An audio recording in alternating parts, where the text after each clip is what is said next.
अगर मैं तुम्हें कहूँ कि तुम्हारा दिमाग तुम्हारा नहीं है, हर दिन कोई ना कोई तुम्हारे थॉट्स, इमोशंस और डिसीजन को कंट्रोल कर रहा है, और सबसे खतरनाक बात, तुम्हें इसका एहसास भी नहीं होता। लोग सोचते हैं कि ब्रेन को कंट्रोल करना इम्पॉसिबल है, लेकिन डार्क साइकोलॉजी कहती है जिसने इंसान के इमोशंस समझ ली उसने इंसान को समझ लिया। तुमने नोटिस किया होगा, कुछ लोग बिना चिल्लाए भी सबको कंट्रोल कर लेते हैं, कुछ लोग बिना फोकस किए तुम्हें गिल्टी फील करा देते हैं, और कुछ लोग तुम्हारे माइंड में धीरे धीरे अपना कंट्रोल बना लेते हैं। ये कैसे होता है? क्योंकि हमारा दिमाग लॉजिक से ज्यादा इमोशंस पर चलता है। Rule number 1, fear controls fast than love. लोग प्यार से कम, डर से ज्यादा कंट्रोल होते हैं। अगर कोई इंसान तुम्हें बार बार ये फील कराए कि अगर मैं चला गया तो तुम अकेले रह जाओगे, तो धीरे धीरे तुम्हारा माइंड उस इंसान पर डिपेंड होने लगता है। डार्क साइकोलॉजी में इसे इमोशन डिपेंसली कहते हैं। इसलिए कुछ लोग इंटेंसली डिस्टेंस बनाते हैं, लेट रिप्लाई देते हैं ताकि तुम उन्हें खोने से डरने लगो। और सच बताऊं, जिस इंसान को खोने का डर ज्यादा रहता है, कंट्रोल भी उस पर सबसे ज्यादा होता है। रूल नंबर 2,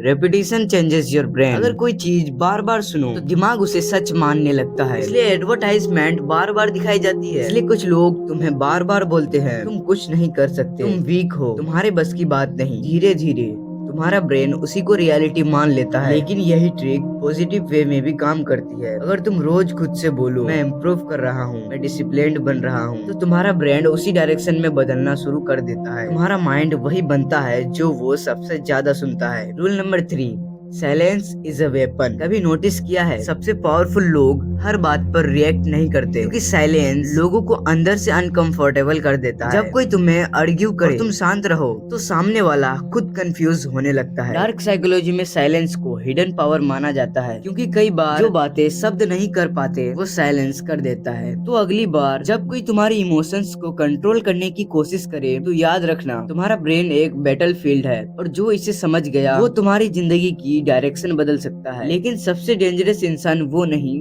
जो दूसरों को कंट्रोल करता है, सबसे डेंजरस इंसान वो है जिसने खुद के माइंड को कंट्रोल करना सीख लिया हो। ऐसे ही डार्क साइकोलॉजी वीडियोस के लिए मेरे चैनल को सब्सक्राइब जरूर करना।